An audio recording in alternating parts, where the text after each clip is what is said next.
Donc là, c'est une aide pour répondre à la question 1.3 du cas woodbrass.com. Il s'agit de présenter les 4 premières lignes du tableau d'amortissement de l'emprunt. Alors, vous avez en annexe 3, vous avez le montant à emprunter. Donc, vous avez ainsi la dépense totale, 60 000 euros plus 270 000 euros. Ensuite, vous avez les modalités de financement du projet. Donc, on a la banque qui prête, on a le crédit. Alors, c'est un crédit sur 5 ans, mais attention, c'est remboursable par mensualité constante. C'est-à-dire qu'en fait, on rembourse tous les mois. Le souci ici, que vous avez un taux, en fait, un taux nominal annuel, donc un taux annuel de 3,24. Donc, il va falloir transformer le taux annuel en taux mensuel, parce qu'en fait, comme même ici, cette formule-là, on a une annuité par période, en fait, on va transformer cette annuité en mensualité. Donc, comment faire? Alors, la réponse, vous l'avez en partie ici.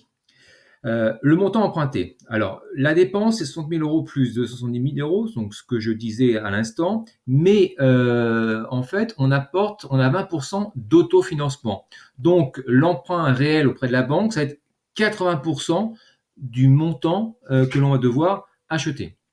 C'est-à-dire donc 264 000 euros. Donc ça, c'est le montant emprunté. Le taux annuel qui était de 3,24, on le transforme en taux mensuel, simplement en divisant par 12. Sur une année, il y a 12 mois, donc on fait 3,24 divisé par 12, on obtient 0,27%, donc ça c'est le taux mensuel. Ce qui veut dire que notre annuité, vous savez la formule que vous connaissez, eh bien on va la transformer en mensualité. C'est-à-dire qu'en fait, le VO c'est le capital emprunté, donc pas de problème. Le petit I, c'est le taux d'intérêt, mais attention là il est mensuel. Donc là, même chose pour le petit i. Et là, le moins n, c'est le nombre de remboursements. Et dans ce crédit-là, c'est un crédit sur 5 ans avec 12 mensualités par an. Donc ça fait 5 fois 12, 60.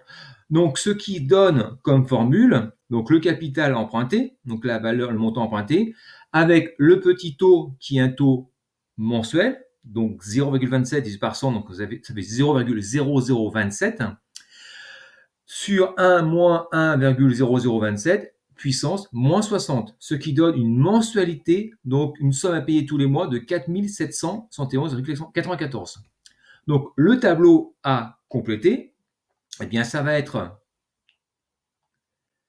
donc le tableau normal, sauf que ici, l'intérêt, attention, on va utiliser le pourcentage, vous savez, le taux d'intérêt que vous avez donc ici, 0,027. Donc on fait tout le tableau avec, donc en pensant bien que ce sont des mensualités. Donc ça fait 264 000 multiplié par 0,0027.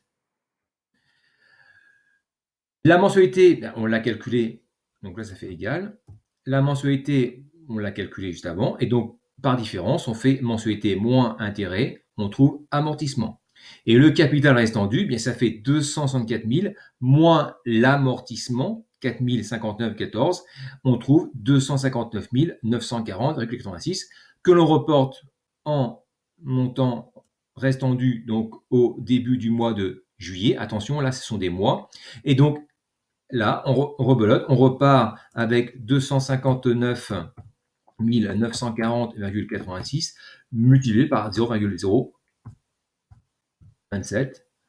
Donc, ce qui donne, eh bien, vous faites le calcul, et puis ainsi de suite. Hein. On sait que la mensualité, c'est 4 771,14, et donc vous faites ensuite la différence entre ça et le montant ici, et vous trouvez l'amortissement.